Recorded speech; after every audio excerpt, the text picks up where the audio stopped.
Schar School of Policy and Government at George Mason University and Mason Square. I am Mark Rozelle. I serve as the Dean of the Schar School, and we're very proud to host the Michael V. Hayden Center for now the past 7 years. And I know many people here are Hayden Center regulars who attend these very high-quality forums. And in an era of hyper-partisan politics, there really is a need for forums such as these that provide informed analysis of the challenging issues of our times.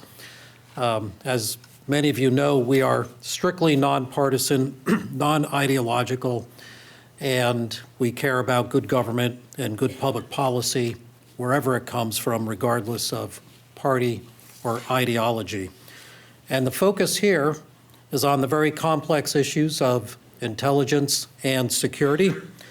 Over the course of any academic year, we have major policymakers, directors of federal agencies, leading analysts and scholars leading our forums, such as the one this evening. Over 150 people signed up to attend this evening in person, so for those who showed up, thank you for attending. And we have over 200 signed up to attend virtually, maybe more now. But that means people throughout the United States and internationally are part of this program tonight. And by the latest count, 32 states, the District of Columbia, 3 continents, and 15 countries are watching this program. Tonight, General Hayden himself is doing what he has done at the Schar School now for over a decade. He's teaching a class. So his priorities are well ordered, and we're grateful to him for founding the Hayden Center and for continuing to educate the next generation of students in the fields of intelligence, security, and public policy. He sends his regards to all. So again, thank you for attending. I hope to see you at all of our future events here.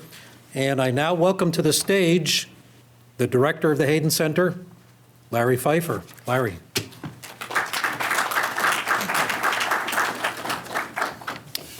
Thank you, Mark. Mark told you all the good stuff that I was going to tell you, so I can be even more brief than I usually am. Thank you all for coming. I know it's a busy time of year for students. It's a busy time with finals and papers. For the rest of you, I know we're competing with the beginning of the holiday party season, and some of you may still be in the Thanksgiving coma, so we're glad that you found some time to spend with us. Mark mentioned General Hayden is not with us tonight, but he's got the best excuse ever. He's teaching one of our classes. That's great. For those of you who are first-time attendees at the Hayden Center events, because maybe you saw something on social media or a friend told you about the event, if you'd like to know about the events first, please join our mailing list. Go to our homepage, haydencenter.gmu.edu, and you'll be able to just put your email address in a box, and I promise you all we're going to send you is information about events. Our event is being live streamed on YouTube and recorded, so if you don't want to have anybody know you were here, don't stand at the microphones. Too late for me. Yeah. The Hayden Center is on social media. We are amongst the many who are spending a lot more time on something called Blue Sky these days. So you can find us on Blue Sky, Threads, Twitter, LinkedIn, and Facebook. We post information about the Hayden Center, but we also repost information that's about intelligence and national security.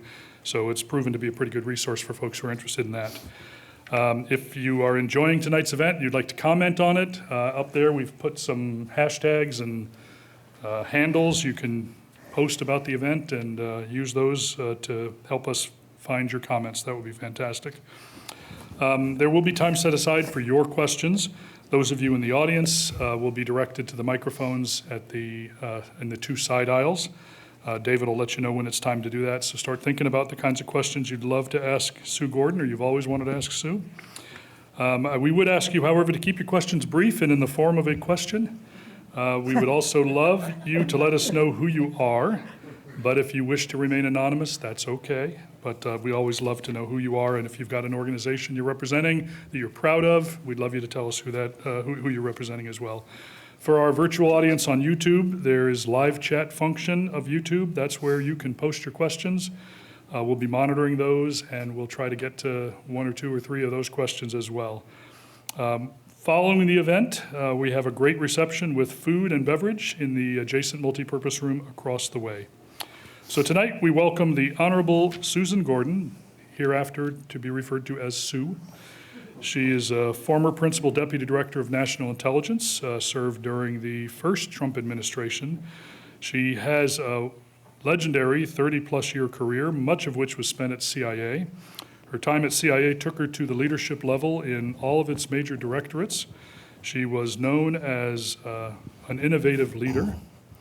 She took those innovative skills to the National Geospatial Intelligence Agency, where she served as the Deputy Director.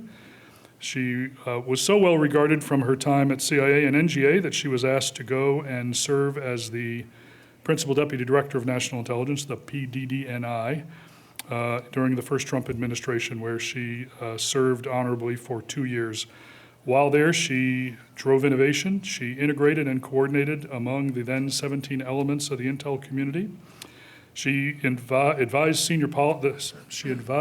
members of the senior policy community, particularly in the NSC, National Security Council-led interagency process, as well as time spent in the Oval Office with the President and the National Security Advisor. Since 2019, she has been active speaking at events like this all around the country and the world. She serves on a number of major corporate boards. She has served on commissions, and she is also working with some universities. David Priest will once again serve as our moderator. David is a Hayden Center Senior Fellow, doing a heck of a load share of work this semester for us in this moderator role.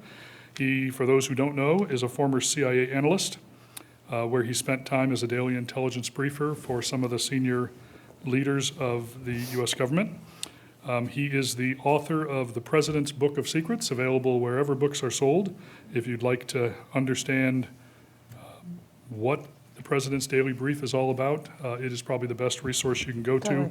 And during time of presidential transition, it's a great resource to perhaps relook at, even if you've read it once before. He currently serves as the Director of Intelligence at Bedrock Knowledge Incorporated, which I'm told has nothing to do with the Flintstones. With that, I would like, that joke did not go over well. For the younger people, come see me later, I will tell you what the Flintstones are. I thought it was hysterical. With that, I will turn the floor over to David and Sue. Thank you very much. Thank you, Larry. Thanks, Larry. I appreciate it. So we have a little bit of time left after Sue's resume. Any questions?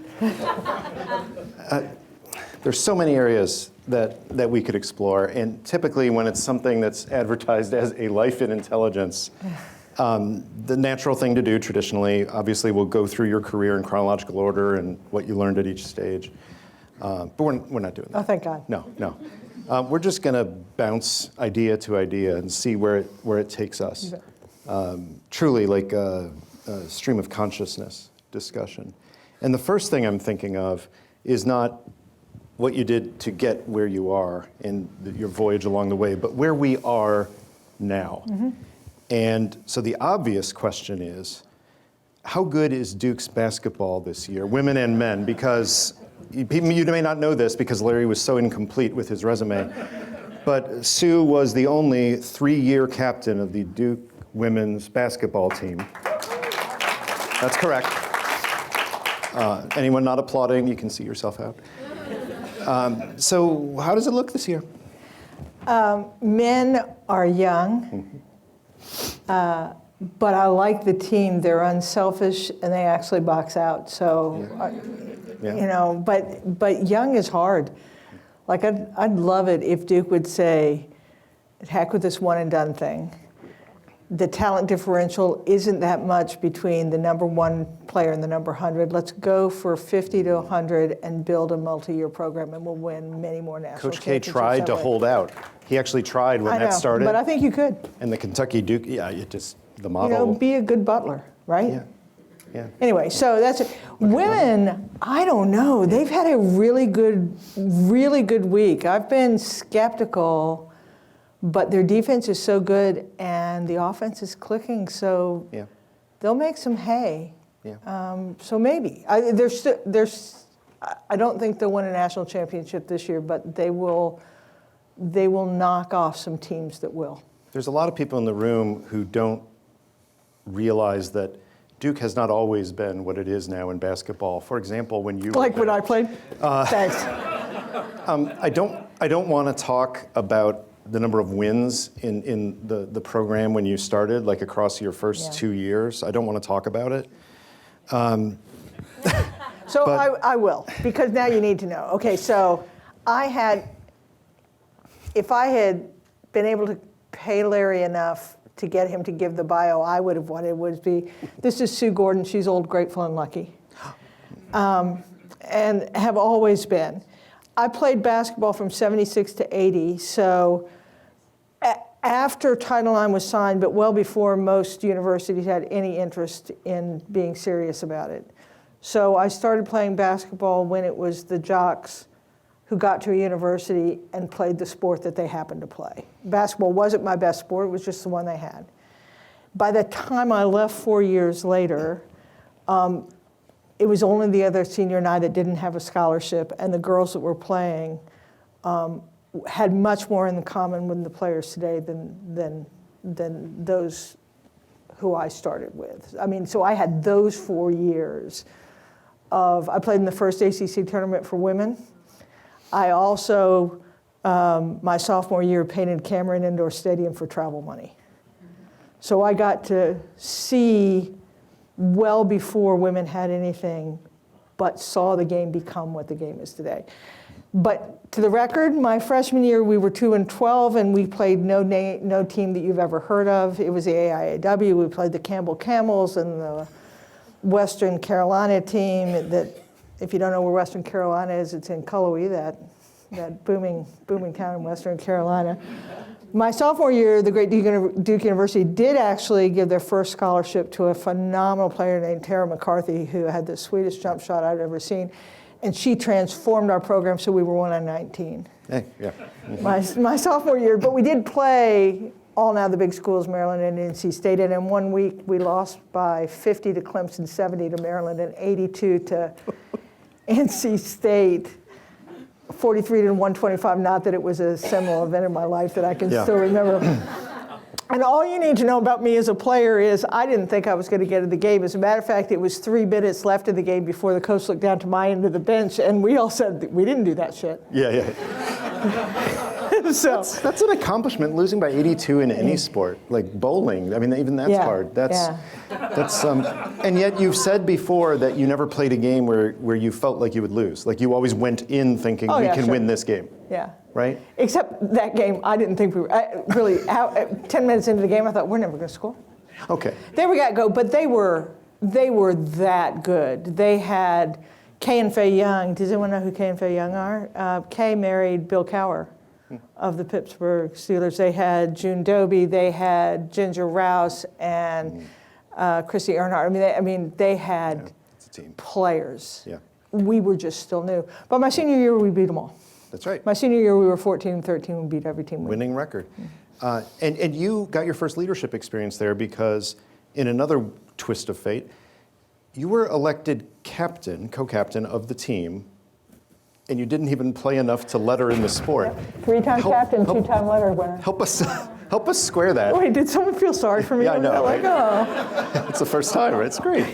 How does that happen? How does one gain the confidence of teammates enough to become captain and not really play as much? I don't play as much. I never started a game except the pity game my senior year. I did, however, have a 78% free throw shooting average. So, not bad, right? That beats 9 for Shaq. 12. Yeah. My whole career. Anyway, I have no idea, except whatever it was, I think it's because I don't assign value to position, and I only care about outcome. And I don't think I could have articulated that. It just turned out that we had a 24-year-old coach, and me at 19 was more mature than she was, so my job was to, we're friends, right? My nickname was Fuzzy. Don't ask, because it's stupid, not because it's horrifying. And my recollection of my whole sophomore year was fuzzy. You talk to him, I can't.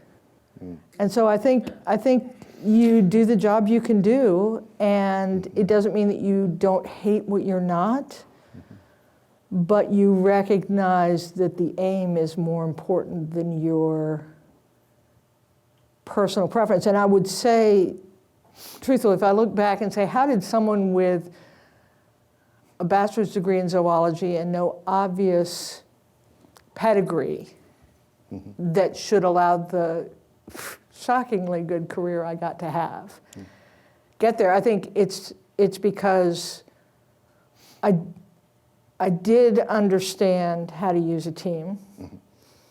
I did understand that the outcome was the important part, and I never protected myself. Like, I never made a choice that was for my advantage over the advantage of the organization. And so I think that's how you become a 19-year-old who never plays and the captain of the team. Yeah.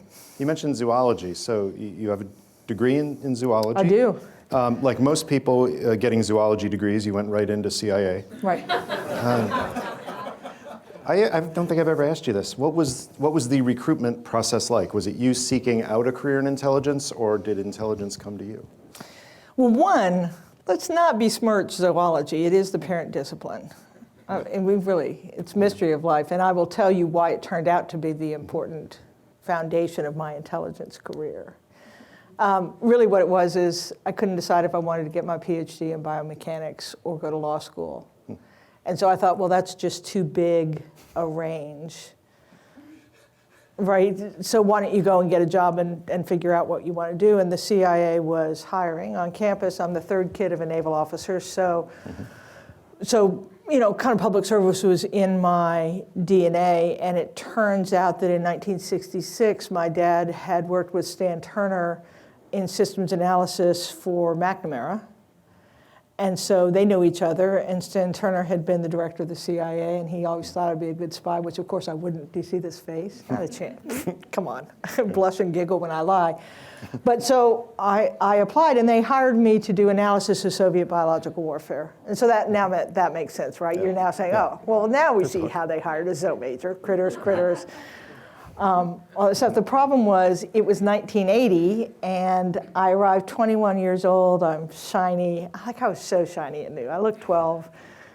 And I show up, and they say, oh, bad news bears, we've eliminated your job, because 1980 was one of those times when we were cutting jobs, and Stan Turner, in his previous role, had cut a lot of positions. So the job was gone, and he said, you have 30 days to find work, or we'll take away your offer of employment. And where did you land?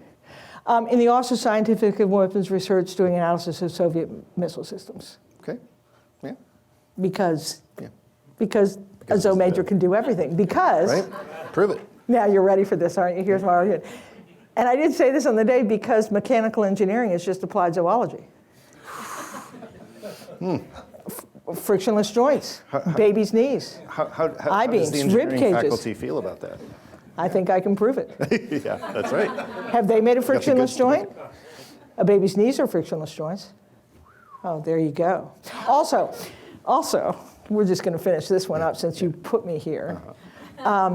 Actually, zoology is an inductive science, right? When you look at living systems, you have to presume that they're doing what they're doing perfectly. Your job is not to judge it, because you've already assumed that it's perfectly set. You have to understand it. That's what intelligence is, right? Your job is to look at something and say, I'm going to seek to understand it, not to judge whether it's good or bad. And so I would say that it turned out to be kismet.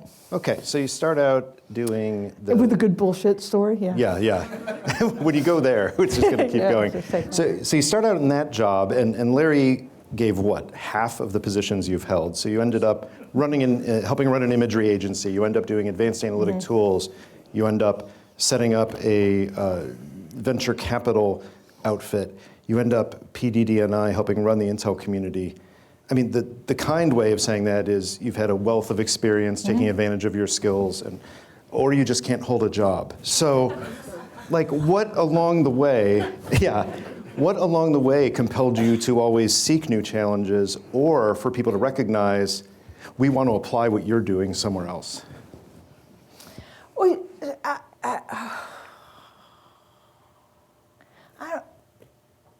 I've always thought of myself as just average. So it is really hard for me to actually, and certainly when I was in it, I wouldn't say that there's anything special. So everything you're going to get is now retrospective of how does this make sense. Mm-hmm.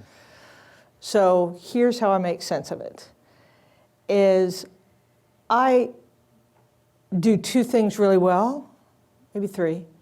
I don't believe I'm stuck with the knowledge I have. And so whatever job I get, I'm supposed to learn what it takes in order to do it. Not just use the fact that I'm a good talker and have a couple of IQ points, but actually get good at that job. And you can do that. The second is, if I have space, I'm going to use it. Right? If you give me a job, I'm going to do that job really well. And I don't spend any time looking at other people wondering what they should be doing or judging whether they're doing it well. No, I'm going to own my space. And the truth is, every job has space.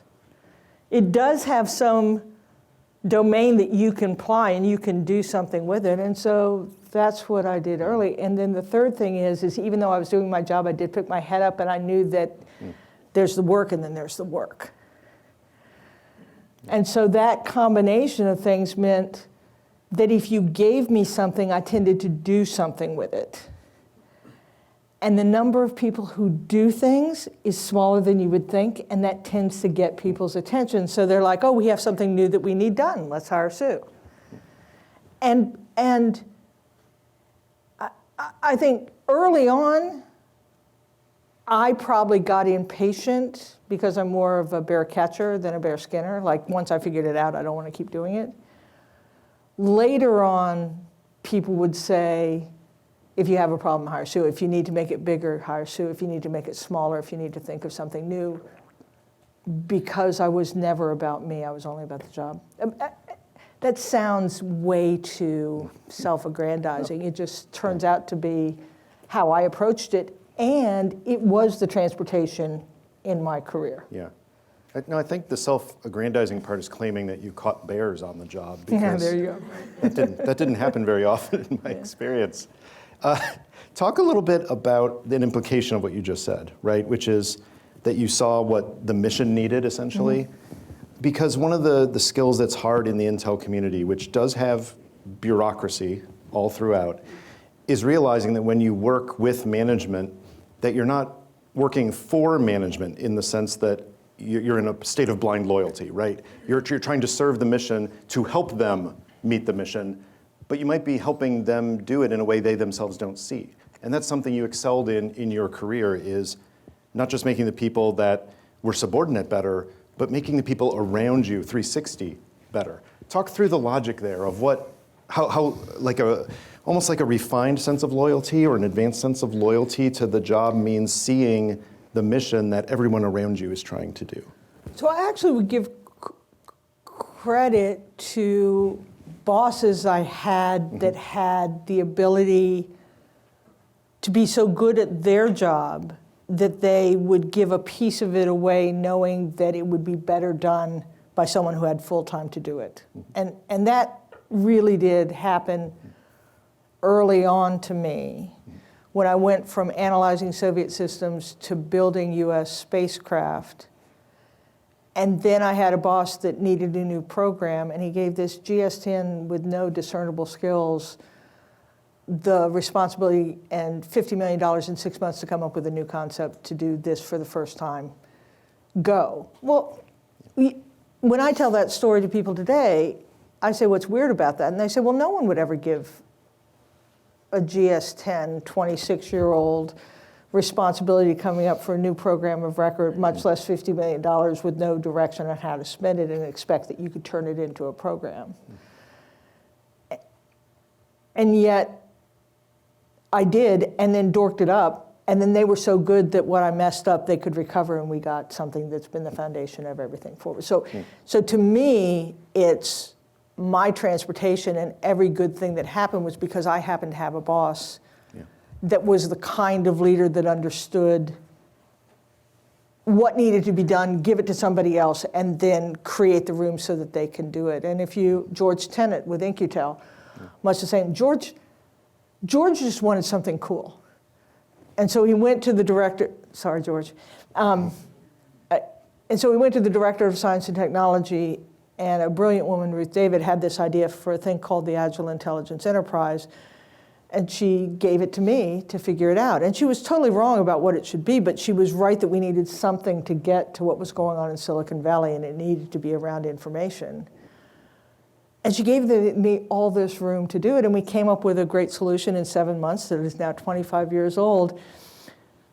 But when I presented it to George Tenet, he didn't understand it, but he did trust the work, and so he did it.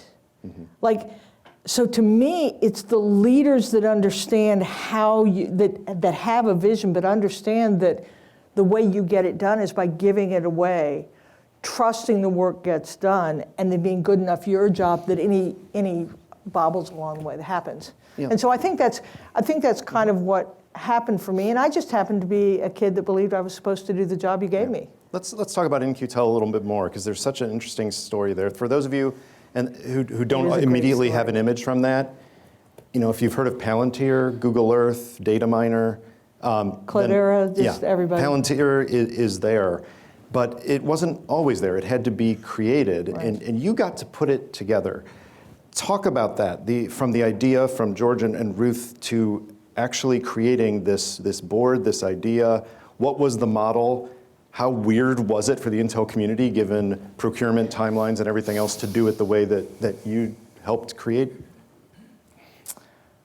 So In-Q-Tel was born in the summer of 98, when they had this idea that we needed to get to what was going on in Silicon Valley, because, and interestingly enough, and it's its own topic, why are we still having the same conversation? Because we haven't solved it, because we have DIUX and all the things that are still trying to solve this problem of how we get innovation into the system. I have thoughts on that, but then we needed to get to what was happening in the Valley, and we couldn't get it the same way. And so that was the task at hand. And I formed a little ragtag team. I will say, I became the person that you gave big jobs to, and then I'd say, hey, will you give me the 4 best people to do it? And they always say no. And so, how important is it? And so I would form a team made up of people between jobs, people in the penalty box, and people who liked working with me. And this is a really great lesson. Everyone that works for you is really pretty good. So quit being persnickety about the teams. Put together a team, give them a big task, and then be good at your job. So form this team, and we just had to figure out how to make it work. And so our first task was to do a study whether there was something that existed that would work. We decided there wasn't, and FFRDC wasn't the right model to do again, because FFRDCs were generally holding talent for government use, and this wasn't a moment of holding talent. And so ultimately we came up with this idea that we needed to create an incubator. It had to have 3 attributes, because this is the quotable Sue Gordon, you can't get to the future from the present. If you want to get to the future, you have to give something up, because you just can't carry all that weight. And so the things that we gave up to do In-Q-Tel were unclassified problems, because what the government's super good at is big problems and long time horizons and deep pockets. And so we used all that. We said, we're going to give you unclassified problems. We're going to give you undifferentiated funds. In other words, we're not going to tell you how to spend it. We're going to say, here's some money, you figure out how to spend it, and we're going to let the companies own the intellectual property, which in 1998 was anathema. And somehow we got that through. You say somehow like it's magic, but that took George talking to members of Congress. It took you talking to the staffers and convincing them to do what their members wanted to do, which is not the way it's supposed to work. But I mean, think about it. As a model, how weird is it? We're going to give, tens of millions of dollars initially. to these people who will not have direct oversight, who will own the intellectual property they create, and then we will buy from them what they create. That does sound a little unusual. But it was brilliant, right? Yeah. Like, so that point about we want to keep new ideas around long enough for them to become a product that we can buy. And the thesis was that our requirements were special, and so commercial endeavors wouldn't invest in them early. But if they existed, they would serve commercial purpose. Like, what a great idea. Yeah. That is, and it worked. The way it happens is there were three important things that happened. One, George Tenet was a bold leader who didn't redo the work in order to move forward. Two, he had a guy named Buzzy Krongard who was an industry guy. So I may have kind of designed it and knew intellectually that we ought to have an icon as the founder, we ought to have these sets of people to be on the board, and then they should hire someone from the Valley that was recognizable. We did call a meeting where George Tenet had a cold call to pitch Norm Augustine, but government people, when Norm Augustine said, oh, I don't have time, would say, oh, thanks for asking, we really appreciate it, we'll go on to someone else. Buzzy Krongard was like, do you have 5 minutes a day? Like, Buzzy was closer. Like, I don't think it would have happened if you had trusted the Morka Dorka Borka, Sue Gordon, to close the deal. I'm like, oh, okay, I guess it's not a good idea. And he was like, can you do it?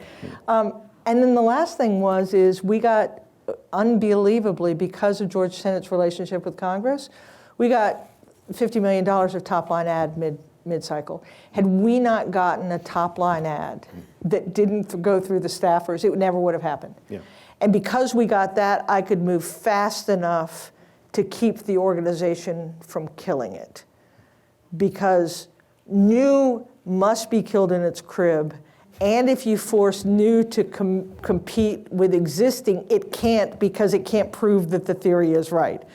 And what was the hardest thing about In-Q-Tel was Congress said, okay, if you'll just back off, we'll give you $5 million to do a study. And I'm like, why? We know we had the right answer. And they said, how do you know? And I said, because we did the work. And they're like, who did the work? And I said, I did the work. And they're like, well, that's not good enough. I'm like, what? Anyway, so I think that was the hardest part, is we didn't go through the normal process, but we did move fast. The second hardest part was naming it, because everyone knew agility, intelligence, enterprise. It was awful. But tell the story how you got to In-Q-Tel. Because so the way my ragtag team, we decided we needed to come up with a name. We'd done everything. We had a design, we had a board, we were all ready, and we needed a name. And so we thought, oh, we should have like a Greek mythological figure name. Little did we know that that was so 1980s. Anyway, you know, if we had talked to the guys in the Valley, they were like, seriously, we did that before, we're not there. But we came up with the name Peleus. And Peleus was a story of Aphrodite's suitor, and Zeus said he could have Aphrodite if he could catch her, but every time he tried to catch her, she would shapeshift, and he couldn't catch her. So ultimately what he did is he opened his hand, and she lit, right? And we thought, oh, this is such a great story. It's like, let go of control and you get what you want. Well, there's another Peleus story, and so when the board met and incorporated under Peleus, they thought we probably should get, because it's like with all Greek mythology, there's like a really horrible story too, and so they couldn't stay with the name Peleus. So they quickly changed it to In-Q-It, another name we thought of, In for intelligence, Q for Q in James Bond movies, because the DS and T wasn't a good middle name, and IT for information technology. But that sounds like another company. Yeah, and then they got sued because it sounded like Intuit, and so it became In-Q-Tel. Wow, that's quite a story. It is, but we did come up with that name sitting in the Hay Adams bar after the first board meeting, when the board incorporated it and we could back off. We decided we needed to be like the guys in Silicon Valley, and we have a napkin and we drew names. Is that napkin in the CIA museum? Oh, it's in my house. Yes. Yeah. Well played. Yeah. let's broaden out to technology. Most of your roles, not all of them, most of them had a heavy technology focus on them. I want to talk about a couple. One is heading analytic tools, which sounds like a derogatory term towards analysts, but we're talking about technology being applied to the craft of analysis. Analytic tools, why is that necessary in the general sense, and how has that advanced since you first started working on it? Okay, so it predated In-Q-Tel. Ruth David had this idea that we needed to come up with offices to do some of the integrated work of, and kind of break down some of the stovepipes in the CIA that tended to be technical and then analytical and whatever. And so she came up with 2 new offices that were very topical. One was the Office of Advanced Analytic Tools that I got to form, and the other was CITO, Clandestine Information Technology Office, headed by a brilliant guy, Jim Gosler, that was really the forerunner of taking advantage of what was going on in the digital environment. And those were 2 joint offices. Advanced analytic tools was a little early to need. So the idea was right. I mean, you're seeing it now. But it was a little early to need. As a matter of fact, as soon as you get money, you have to spend money. I spent some of my money just to bring internet into the agency because we didn't have it at the time. So you just didn't have the foundational infrastructure to have the tools act on the data in any meaningful way. So we did some good advancing. We envisioned the things that needed to be done. We made some investments, but over time, I think it was just early to need. But it was the right idea. CITO had a much more obvious path of success because it was right at the time in '98 when the world changed.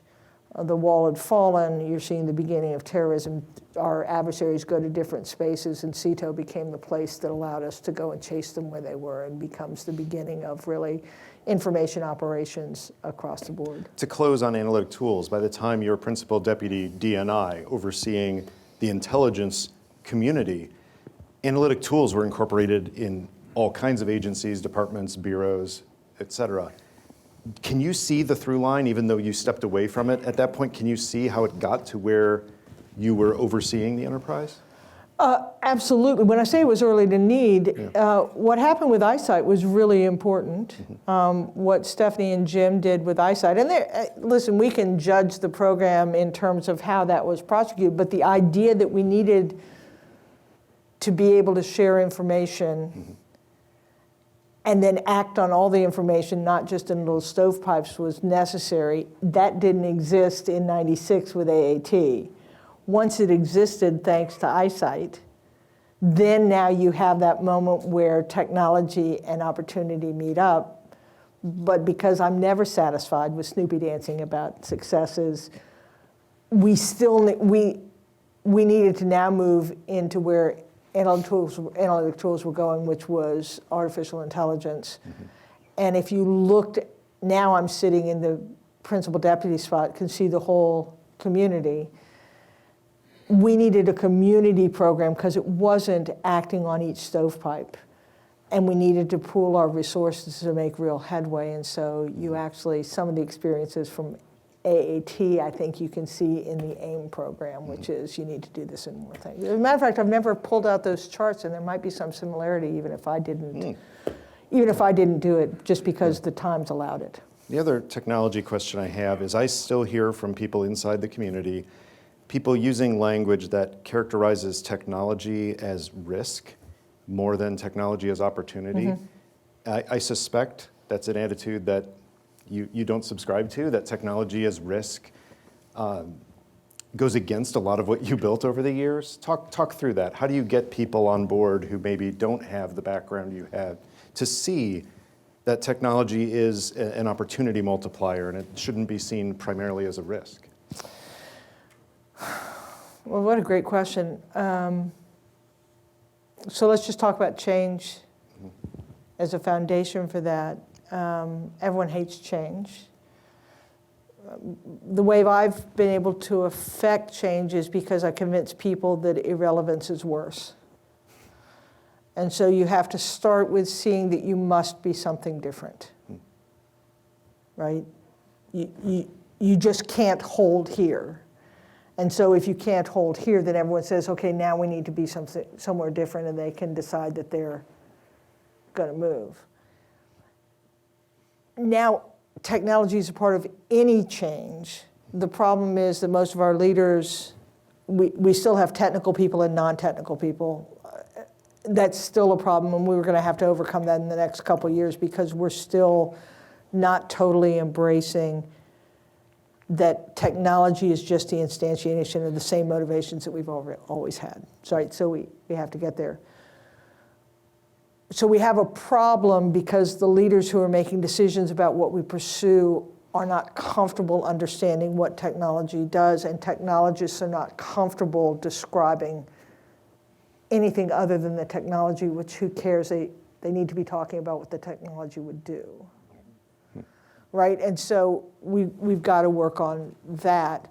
But I think the foundation of your risk question is, what I tried to do is, when you're making a change, what you have to show is that you account for the risk that people understand differently. I can't wish that the risk didn't exist. I'm going to account for it differently. In other words, I'm not going to wave it away because no leader that doesn't understand it is going to accept it, wave it away. I'm going to account for it differently. So you just, my approach has always been kind of to bounce it up above where everyone is, to get everyone to say, well, okay, I guess I have to do that. And then have them go back down into the things that now we can do because we've agreed that we must go there, and then you just know how to do it. But this technology, non-technology riff is really problematic still. And we just have to get there. The PD... Neatly, if we were just at a university that could do cross-cutting programs and really address this, it would be so right? Wouldn't that awesome. be amazing? The PDDNI, I always want to put another Worst D in there. acronym ever. Well, especially Now. Especially now after what's happened recently in the news, because Luckily, people used to I was refer to never- it as the P Diddy, and Yeah, never, not me. No, Like, no. I'm not cool. I was That's not never right. cool enough to be called the P. Diddy. no, thank God, that's a good thing. So it worked out for me. Trust me, you dodged one. You followed in the footsteps, among others, General Hayden in that job, Stephanie O'Sullivan. So you inherited a still growing organization, a still growing sense of organizational culture, and what needs to happen with everything from knowledge management to community requirements, everything. And yet, even now, we see how many, decades later, we see an op-ed in the Washington Post where somebody says, you're talking about cutting government programs and getting government efficiency? Get rid of the OD&I. We don't need it. Reactions? There's no one that has worked in government for a living that doesn't think that government needs to be smaller, more efficient in these ways. So, no one should argue that point because all of us know it's true.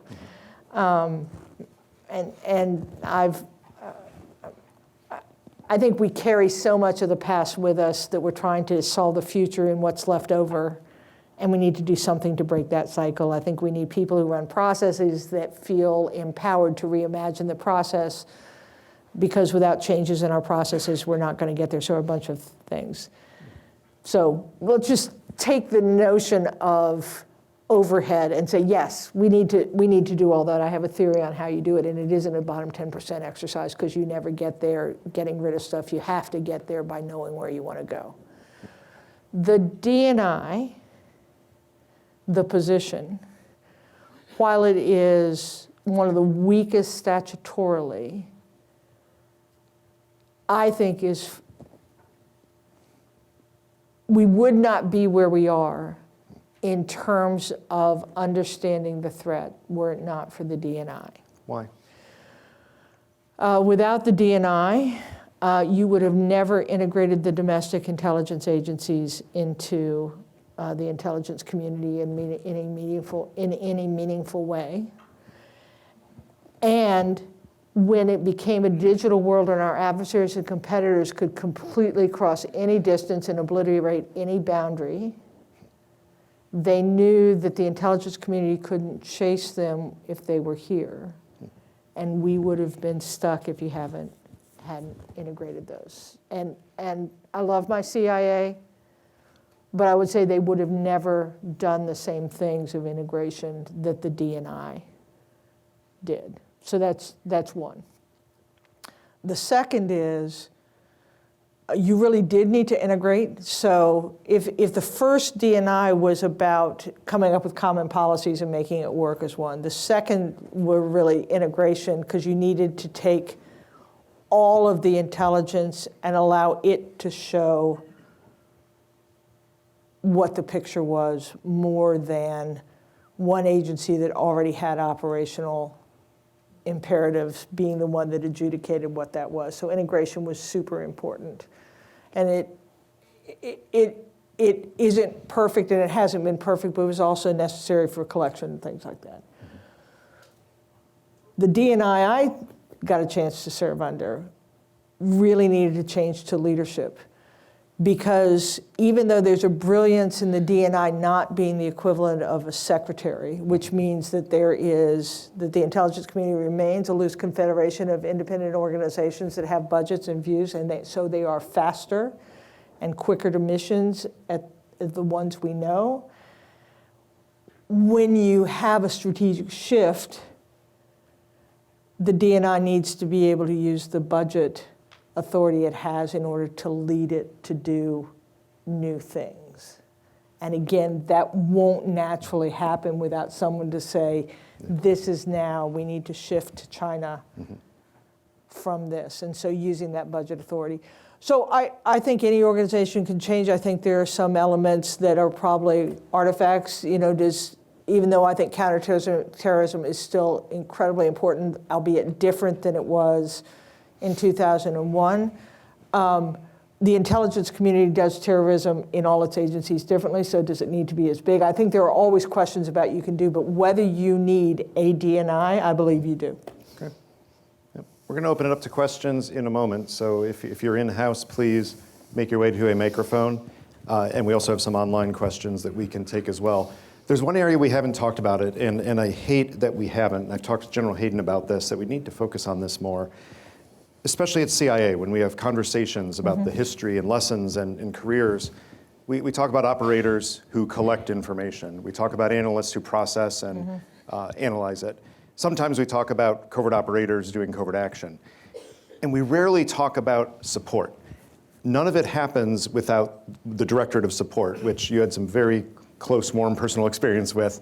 Talk about several of the functions within support and why it is that we agree that some of the most capable, forward-leaning officers, without which nothing else would happen, are those logistics officers who go out in the field and do amazing things.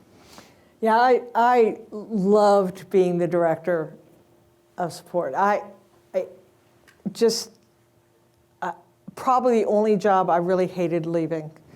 So support at the CIA is all finance, logistics, HR, then IT, security, facilities, overseas, all the physical presence, and it has to do everything 3 times. It does it clandestinely, covertly, and openly. It is an incredibly complex but tactile discipline. Like you can do it. It's tractable. It isn't like, I wonder what Putin's thinking, which is really, really hard. This is complex and tractable. And the way I would describe it is, I'm going to show you all what support is like. It's like that, nothing. It's the quiet that lets mission happen. It is unbelievable. It is a culture of service within a culture of service. But I will tell you what I tried to do and why moving leaders amongst disciplines, but still having them believe they're responsible for the new discipline, not trying to do the thing they did before in the same place, is I thought support had become derivative, and derivative of a decision that somebody else had made. You'd like to do that? You bet. We can do anything. You need a base in Juba in 10 days? We can build a base from red dirt in 10 days. We can, of course, do it. But what I thought they needed to be was at the decision-making table, whether that base needed to be there or somebody else, someplace else. In other words, there is craft to support that they know that would affect decisions about would 10 miles away be 1% less efficient, but 10 times less costly. And we never had those discussions because support was a derivative discipline. And I think if you look at where we are now, needing to transform how we do our work, not just what we work, those support functions, believing that they have the authority to reimagine procurement. And today, if you go to a procurement organization, you say, hey, would you reimagine procurement? They're like, not our job. Would you reimagine security? Not my job. My job is to enforce it. Now, so think about what we have if our support people who have craft are just sitting believing that they're supposed to preserve some decision made in the past. And let's say they're not responsible. Who is thinking every day about whether security should be done differently? Nobody. So what I loved about it was the possibility that its innovation allowed in terms of mission decision making. And I think it was, but the women and men, man, you wanna see a leader on the hoof, you get a GS-10 logo, you know, who, depending on where they're stationed on any given day, is figuring out how to get the money, the food, run the base, the commo goes out, so I guess I'll do commo, the chief of base leaves, so I guess I'm the chief of base. You wanna see leadership? You see those, great discipline, don't sneeze at it, and I would opine that those disciplines at this moment, when organizations and the government needs to be transformed, it isn't just the tanks we need. It's we need our best leaders to be reimagining processes, and man, those people delivered every single day. Absolutely. How do you get a Zo major who had done space and cyber and advanced analytic tools, you put her in that job, and how did we do what we did in my 2 years? I trusted them. Our people never let us down, and those people never let me down. It was great. Thanks for letting me reminisce. Of course. We'll take some questions now, because I could and may keep this going for 18 hours Well, myself, we can talk about anything. but- I'm your own personal AMA. Yeah. Ms. Gordon, you've had a long career. Do I need to turn this on? It should be on. Okay. You've had a very long career. Would you say a few words about human intelligence that you've seen going back to 1980 and onward?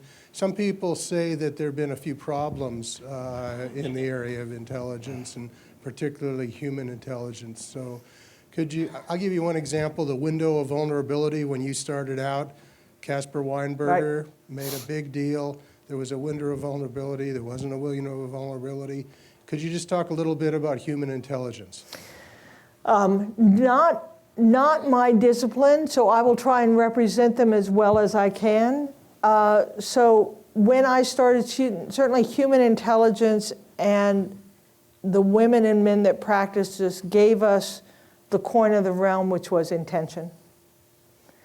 And the human operators that I knew were the best geopoliticians of anyone. They knew their ground, they knew the culture.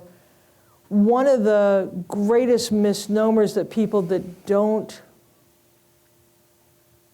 aren't close to people that practice that discipline is just how much respect they have for the women and men and the cultures and the locations they serve. It is not, in my experience, an act of disrespect, but of fundamental respect.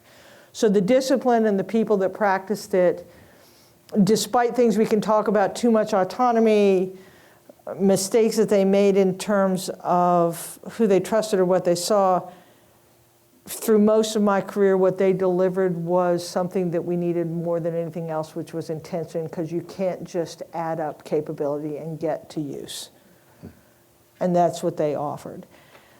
And when we had the ability to put humans everywhere because we were able to hide their presence in a world that wasn't so transparent, that physical presence that we had everywhere gave us insight that was unparalleled. If I go back to even Benghazi, why were we in Benghazi? Because that's where we needed people to be in order to understand what was going on. And so incredibly important discipline. Interesting, the world becomes more transparent, all the information, even our assets are tweeting. Now you have the ability to get more information, not necessarily just with a human, but you can actually get into human communications, and I could probably opine that with enough data, I can infer intent. I may tell you that this weekend I want to go up to Annapolis and sit at Pusser's and watch the boats go in and out of Millionaire Alley, but if you look at my data, you know that exactly what I'm going to do is I'm going to go to Costco, go get gas, and then go back and watch TV, because you're going to be able to see and you're going to know my intent. So I think that a couple things have made it more difficult. The world has gotten more transparent. It is harder to be other than who you are. We've had failures that have allowed people to lose their lives or lose their access that has taken away our ability to be as present. And we have been slow to use data as robustly as we can. But that thing that human intelligence was trying to provide is still vital. And I would argue that the purveyors of human intelligence were some of the best at understanding how to manage risk. And so that combination of that discipline and those officers made the community better because it understood the whole perspective. So that was kind of a ramble through it, but it was a great question, and I wish I had answered it better for you tomorrow morning. Larry, do we have any questions from online? Yes, we do. So we've Make got, them less complex. That was a really good question. I hope I was halfway decent. So we've got some questions in the YouTube live chat. Thank you all for doing that. I'm going to combine questions from two audience members, Gizem Korkmaz and a guy with the coolest name ever, Joe Spytek. Oh, sure. And they relate with NGA. They were interested in you talking a little bit about your time at NGA. What's your opinion about NGA's approach to adopting emerging technologies like artificial intelligence and machine learning? And then from your time at NGA, what did you learn that you then took to the community management role you had at Awesome. the ODNI? So I'm going to answer shorter only because I want to get to more questions, not because I want to give it short shrift. Love NGA, love geospatial intelligence. Anything put in the context of space and time is more understandable. It is so foundational, and it has a certainty to it that provides a really great understanding for understanding other activities around it. The discipline itself is interesting, but it is an enabler for other understanding is super interesting. I think NGA, under the guy I work for, Robert Cardillo, Robert did something incredibly well, and that is he saw what was happening with the commercialization of technology. And he didn't just imagine a modern NGA, he imagined NGA in the future.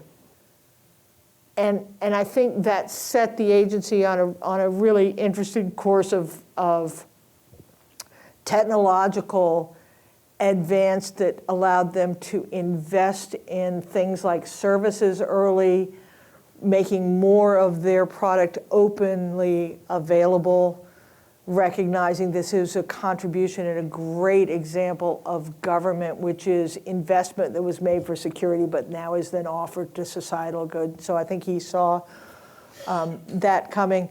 I think what it's doing now, I loved my time there because, again, like I had all these times where things were changing and I got to be there to kind of help them along the way. I think NGA became more of a driver of technological advance in the use of both data and imagery. I think it still has distance to travel.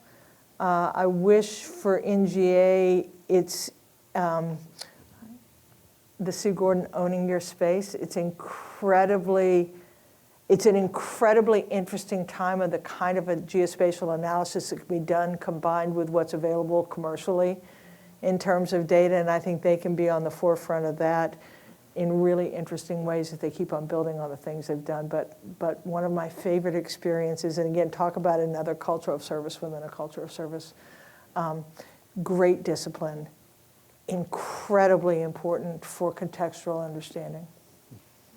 Great. Thank you. Please. Yeah, so in terms of global influence and power for all of our challenges and our faults perhaps, we do seem to be, still the world leader. And it occurs to me that innovation is likely one of the biggest keys to that, a culture of innovation in general. And so I'd like to, and as we're kind of facing down a new century of, of waning power in terms of our global positioning, how much can we have confidence in that being one of the major keys to our continued influence? Well, I think what a great question. Man, I love this moment. I think this is a moment made for intelligence. I really do. It's a time of strategic uncertainty where we really don't know what next is going to look like. I think the world order, if it hasn't already shifted, it's shifting. I think sides are being chosen. I think there are questions about what we see and what we do about it. I think the discipline of intelligence is necessary. I think intelligence is knowing the truth, seeing beyond the horizon, and allowing leaders to act before events dictate. There is nothing passé about that, but how you apply it in this world, how do you use all the data, how do you free yourselves from how we used to do it, because the world doesn't require the same things we did before. I challenge secrecy because intelligence is about advantage, and I don't know that secrecy is how you protect information advantage. It's probably speed to use. And so I think transparency is something that really needs transparency and speed that could be our new advantage. And so if you see this world, if you know that there are adversaries and competitors and allies and partners trying to decide what the sides are going to be, we need to understand it better. And intelligence is a discipline that can allow us to do that, but only if we really invest in understanding what's going on, go back to our core discipline, and that's going to go to and through information. I think two things need to happen for that future to be realized. Number one is our leadership needs to see that understanding this world is still super important, that there are enough decisions to be made, that it isn't just about what we want, that there are voices that are choosing our future outside of what the U.S. does. And then the second is reinvesting in the importance and the relevance and the need and the urgency of the kind of insight and advantage that intelligence can give you, and say, well, then how do we do that? Back to my point of relevance. This is a great time to shake it all up.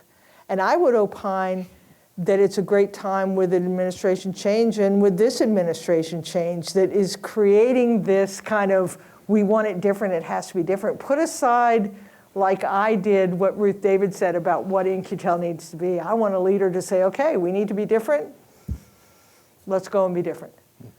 So how confident am I that we will? I don't know that yet. How confident am I that we could? 100%. This is not a 3 miracle job. This maybe requires 1, but we can always pull 1 off. This really is about understanding the moment, seeing what needs to be understood, and then going and doing what we have always done, which is said, well, what do I need to do in order to make that happen? I would love this job on this day. Thank you. We have time for one more question in person, and then one more if we get one from the web.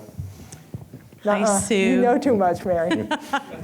I'm sorry, I've got to go. I was lucky enough to get to work for you a couple of times. It was a great joy of my career. Oh, you work for the Better Gordon. Don't pander to me. I worked for both, but it's so apparent the vision that you bring and that you've brought to the organizations that you served. The other aspect of your leadership that I loved so much was your ability to inspire and motivate and really bring magic to the organizations and to the people. And that's a rare gift. It's also something that I think those of us that aspire to lead people would love to hear.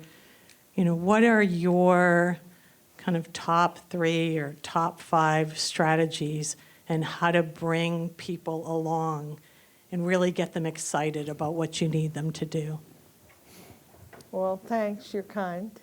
And you actually proved the point about I never had to be good. I just had to trust the people that I got a chance to work with.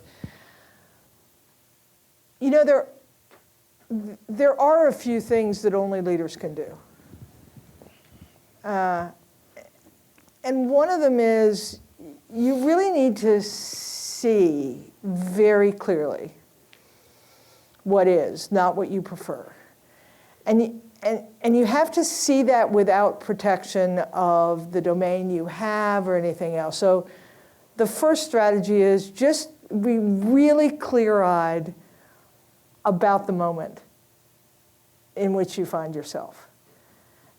And then say, well, given that I own some domain, what should we be doing about it? Sometimes the answer is we shouldn't exist anymore.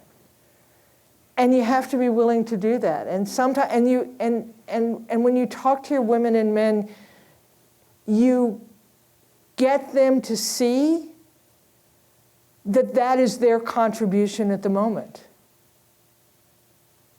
Because even though most of us over time sometimes forget how thrilled we were just to have a job, that person is still there inside. And so that really is it. I mean, there just isn't much more. And then realize that they are in it too, that you don't know anything, and then they're part of the solution, and you're not telling them. And then I guess the last thing I'd say, Mary, is that I always had a line that says, yeah, but what if we could? And people would always change it and say, we will. And I'm like, I don't think that's as powerful. I think it is way more powerful to say, yeah, but what if we could do it? Like, what if we can pull this off? And it's my experience that people are only cynical to protect themselves. That if you show them a way that they can do something positive and it won't cost them because you're in it with them. And you don't even have to be, even if you make a mistake, they'll forgive the mistake because it was nothing more than a mistake. And that's why I think this time is actually not that difficult a time for leaders to inspire the people who have already chosen to be there to do something special with the hours they have. I don't know if that was the right answer, but that's just kind of, I talk about the moment, talk about the opportunity, don't talk about what we're not. We will always not be much more than we are, but let's talk about where we could go and how we get there. Convince them that they're supposed to do the job before them, and then throw your lot in with them. And I'm looking at faces of people I've worked with that I did this well and not so well, but on the days I didn't do it well, I was still trying to do it well. And your people will forgive that in you because they want to come, they do.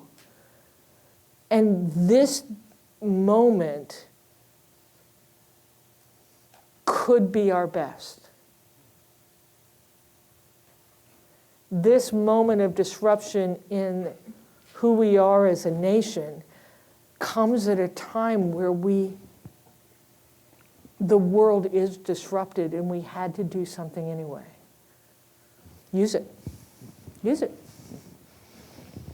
Final. Okay, so I will again grab a couple of questions from the YouTube live chat. I keep promising I'm going to answer them shorter, Larry. It just, it never happens. I'm It sure some never of those happens. people in the audience, some are hungry, but some probably would love to have you sit on the stage for another hour.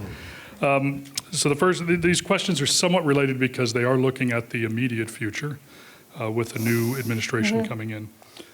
So the first is a question about, is the IC worried that efficiency talk from the incoming administration, are they worried about whether that will result in radical cuts or limitations on mission for the community? And, you know, obviously you're not in the community now, so you can't talk for them, but you've been in the community, so you can probably address the concern.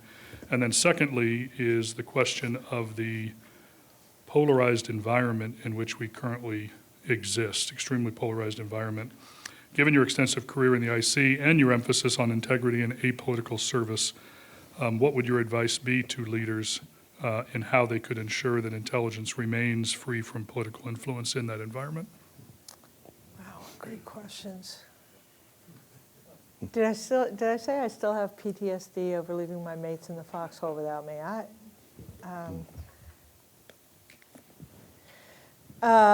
Let's see.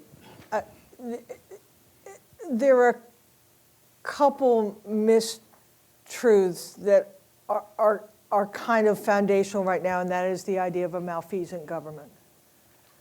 And I'm old and I've seen a lot, and I've also seen malfeasant governments. Our government isn't nearly good enough, but it isn't malfeasant.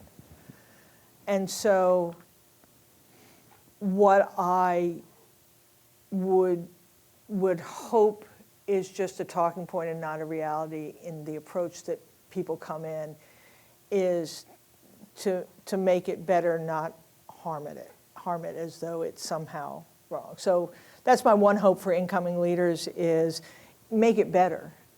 You don't have to destroy it because it does do important things. These are serious jobs. So that's the biggest problem I have. For everyone, I would remind you that a tweet isn't policy.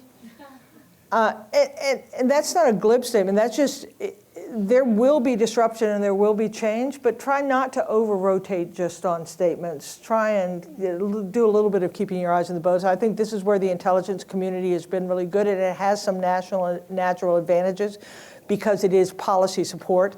And so at its core, intelligence officers know that all they have to do is pursue the truth as hard as they can, and then present it in a way that it can be used for setting policy. And so I think that the intelligence community has some natural advantages in believing that its mission is important and doing the best job.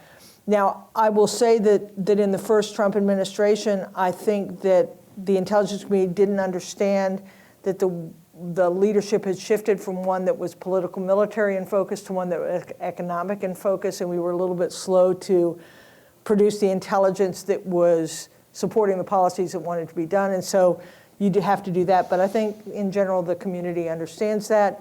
So I think anything that is just broad-based, cutting numbers, efficiency without knowing where you're going is unlikely to achieve the outcome. Let's say I can't choose the leaders and leaders coming in, what would I tell the women and men and the people in the community to say is to take the intention and try and put the best approach forward to achieve those objectives of greater efficiency, greater focus, greater clarity of the products, rather than trying to prove that what you've done is good. Try and understand what they're looking for and deliver it according to the standards that you have. And I went to a class that was about crisis management, and the lesson I took away that in any crisis there's a hero and a villain, and your job is to become the hero as fast as you can, and you don't become the hero by explaining you're not the villain.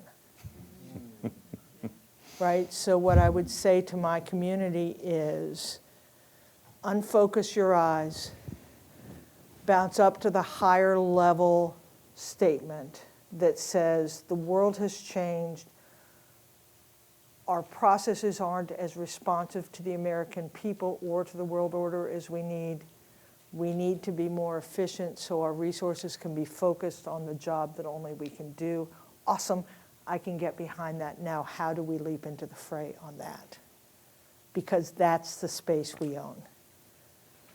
And I think that's a decent starting place to be able for the collective to find its way forward, because the truth is, what we all know is there's actually only one side here that we care about, and that's America and our allies and partners.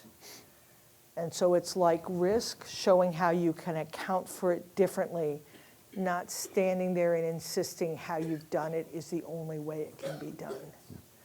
So since I can't control the incoming leaders, what I would admonish my colleagues to do is to defocus, remember who we are, and try and show how we can offer what this moment demands. I love that. Join me. Thanks, Sue.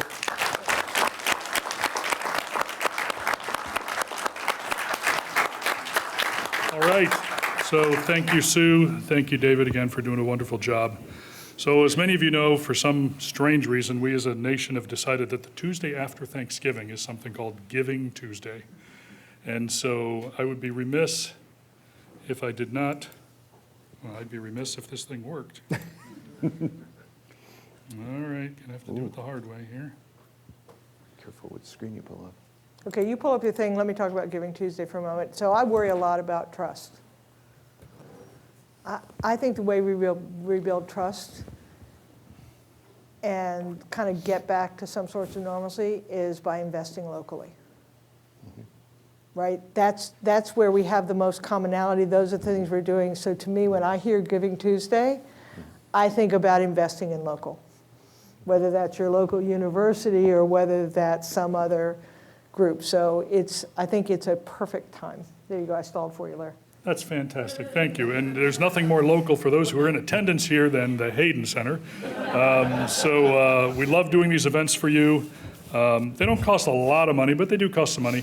The university's been great. We've got some benefactors who've supported us, but we'd welcome any kind of gift or donation any of you could give. The QR code that was on the screen a moment ago that just went away is a QR code. Well, it does not want, see, it must not want me to beg for money because it's not letting me. Camouflage in this seat. All right, so the QR code on the screen can get you to a site that will let you choose the amount of gift. We'll take $1, we'll take $50. If you have $100,000 you want to give us, we'll take that too. But just copy the QR code. It's on the screen. It's also on a sign as you head over to the multipurpose room. And that's actually the more important thing is our event is concluded. Please join us across the hall in the multipurpose room for a little food and beverage. Thank you very much. Awesome. Thank you all.